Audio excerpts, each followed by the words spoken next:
Salut, j'espère que tu vas bien. Je te retrouve aujourd'hui pour une nouvelle vidéo qui est la première de l'année. J'en profite pour te souhaiter une excellente année. Tous les projets que Dieu a prévus pour toi, pour cette année, s'accomplissent dans le nom de Jésus-Christ. Que la volonté de Dieu qui est déjà faite au ciel pour ta vie soit faite sur terre et véritablement que toutes les promesses de Dieu s'accomplissent, se manifestent et que tout ce qu'il a prévu pour toi se fasse au nom de Jésus. En tout cas, je suis très contente de te retrouver aujourd'hui pour un nouveau Monday Talk. Et si c'est la première fois que tu es sur la chaîne, je te souhaite la bienvenue. Je m'appelle Esther, n'hésite surtout pas à t'abonner. Et moi, je te retrouve tout de suite.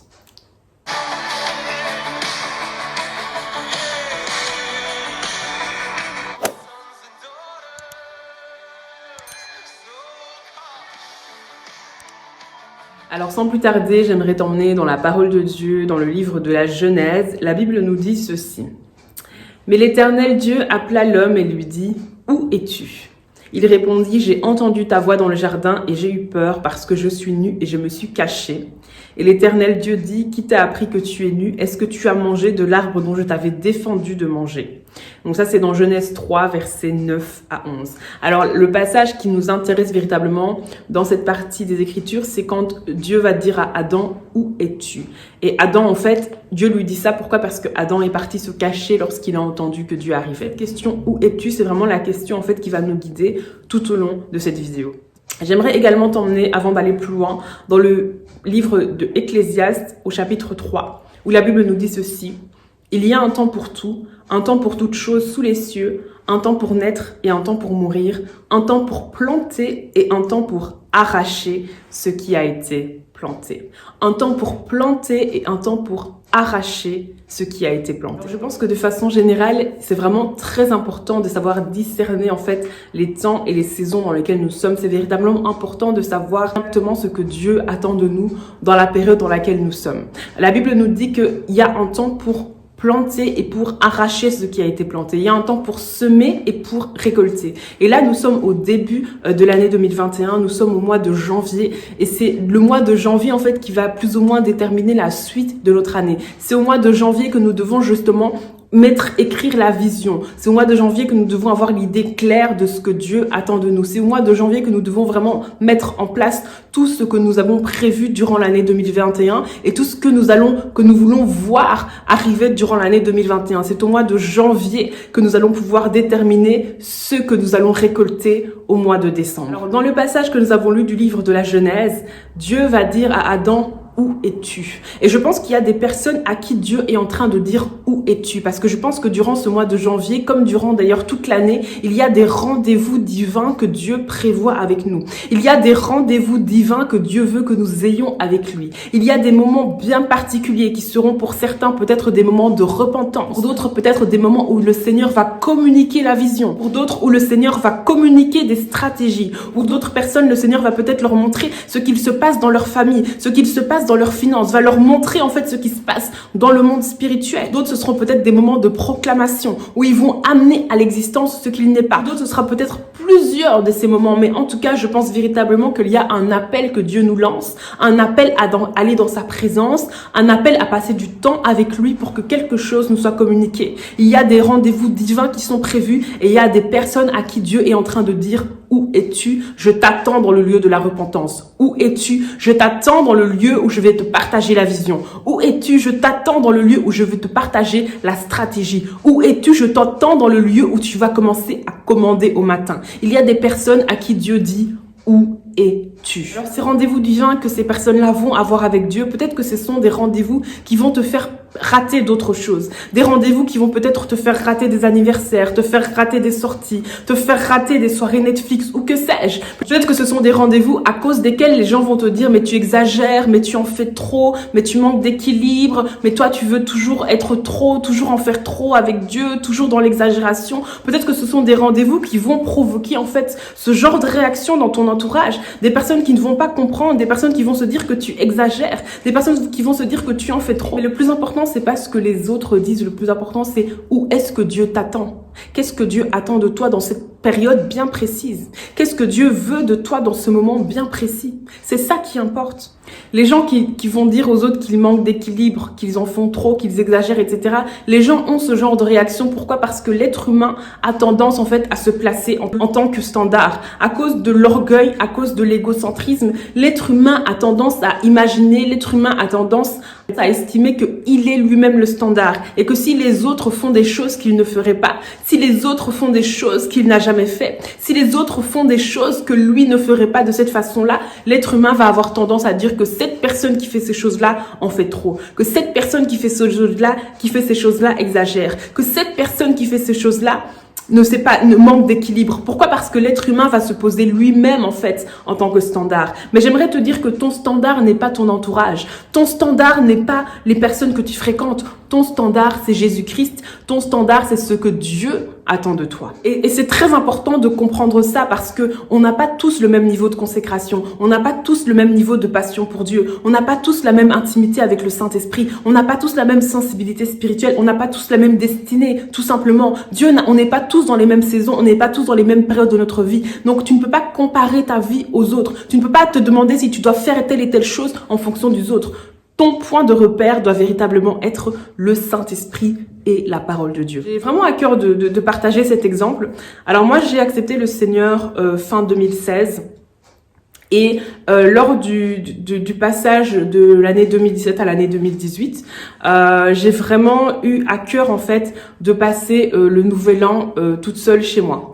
J'ai vraiment eu ça très fort à cœur de pas spécialement organiser quoi que ce soit, de pas aller chez des gens, de pas aller dans ma famille, etc. Mais de vraiment juste passer le passage de l'année 2017 à l'année 2018, donc de passer vraiment la nouvelle année. J'ai vraiment eu à cœur de le passer chez moi toute seule, dans la prière, dans la présence de Dieu. Alors c'est vrai que la plupart des personnes ont tendance à fêter la nouvelle année, que ce soit dans le milieu séculier ou dans le milieu non séculier. Voilà, on a tendance en général à soit aller en soirée, à aller chez des amis, à faire la fête, etc. Mais moi personnellement, j'avais vraiment à cœur en fait de passer la nouvelle année chez moi toute seule. Et lorsque les personnes de mon entourage me demandaient ce que j'avais prévu pour la nouvelle année, lorsque les personnes de mon entourage m'invitaient, voilà, que ce soit à une soirée, à tel événement, etc., j'expliquais que non, moi j'avais prévu de passer la nouvelle année chez moi toute seule, voilà, de rien faire de particulier. J'ai eu beaucoup de réactions du style oui mais c'est bizarre, mais pourquoi tu fais ça, oh non c'est pas normal, etc. Voilà, j'ai eu beaucoup de réactions par rapport à ça, comme un peu des réactions qui avaient pour but, intentionnellement ou pas, de remettre en question en fait mon choix. Ce que j'aimerais te dire en fait, c'est que lorsque on prend la décision de faire la volonté de Dieu, lorsqu'on prend la décision de véritablement être suivi par le Saint-Esprit, tu ne seras peut-être pas compris par tout le monde. Il y a peut-être des gens qui vont remettre en question tes choix. Il y a peut-être des gens qui ne vont pas comprendre les choix que tu fais. Mais le plus important, comme je dis, c'est véritablement de faire ce que Dieu attend de toi. Parce que j'ai fait ça cette année-là, le passage vers l'année 2018, et toutes les années qui ont suivi, j'ai fait ça. Que ce soit le passage vers l'année 2019, 2020, 2021, j'ai systématiquement passé du temps dans la présence de Dieu lors de la traversée d'une année à l'autre. Et je peux te dire que pour rien au monde, en fait, j'aurais aimé être ailleurs. Parce que ce sont des moments tellement particuliers où le Seigneur me visite d'une façon particulière, où le Seigneur me donne des instructions particulières, où le Seigneur me parle par rapport à ma vie, me parle par rapport à l'année à venir. Je suis trop consciente de l'importance de ces moments. Je suis trop consciente du monde spirituel. Je suis trop consciente, en fait, de ce qui se passe dans ce moment-là bien précis, que pour rater, en fait, ces rendez-vous, juste histoire de faire comme tout le monde, juste histoire de suivre la foule, juste histoire de ne pas me démarquer, juste histoire de ne pas être critiquée. Je suis trop consciente, en fait, de ce qui se passe dans ce moment-là bien précis dans le monde spirituel, que pour faire autre chose dans le passage de la nouvelle année. Alors, je t'ai donné cet exemple-là du nouvel an bien précis parce que c'est un exemple qui est très concret, étant donné que nous venons juste de passer dans la nouvelle année.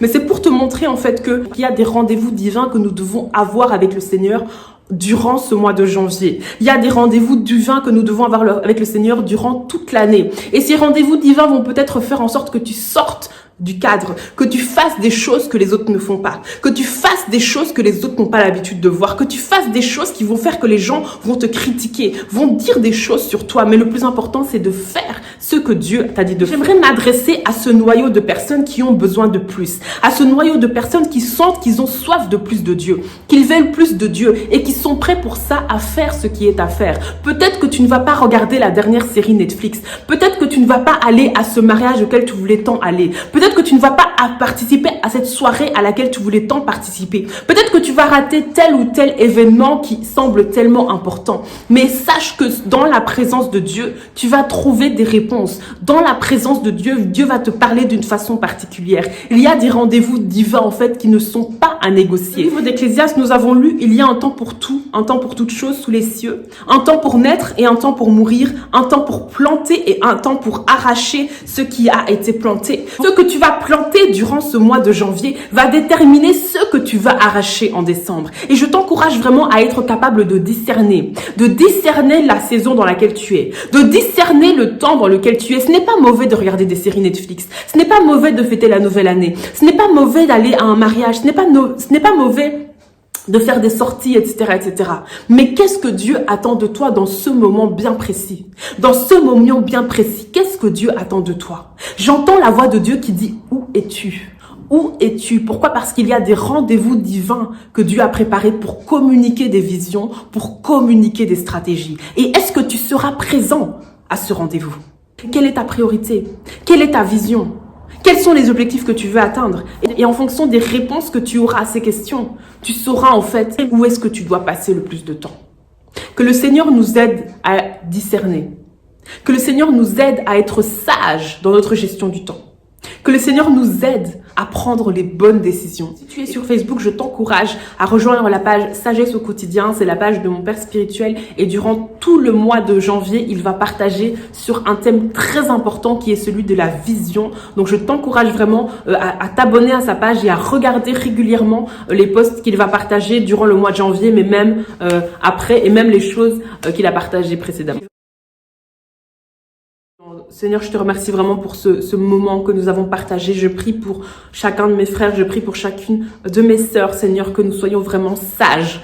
Pas la sagesse d'en bas qui est diabolique, mais la sagesse d'en haut. Et que cette sagesse nous permette, Seigneur, de gérer notre temps, d'être le bon gestionnaire de temps. Cette sagesse nous permette de comprendre à quel point il est primordial de passer du temps dans ta présence. Que nous puissions, Seigneur, recevoir la vision, recevoir la stratégie, que nous puissions mettre en place une certaine méthodologie, que nous puissions avoir des objectifs qui viennent de toi, Seigneur, pour qu'à la fin de l'année, nous puissions récolter ce que nous avons semé au nom de Jésus. Je te remercie vraiment d'avoir suivi cette vidéo jusqu'au bout.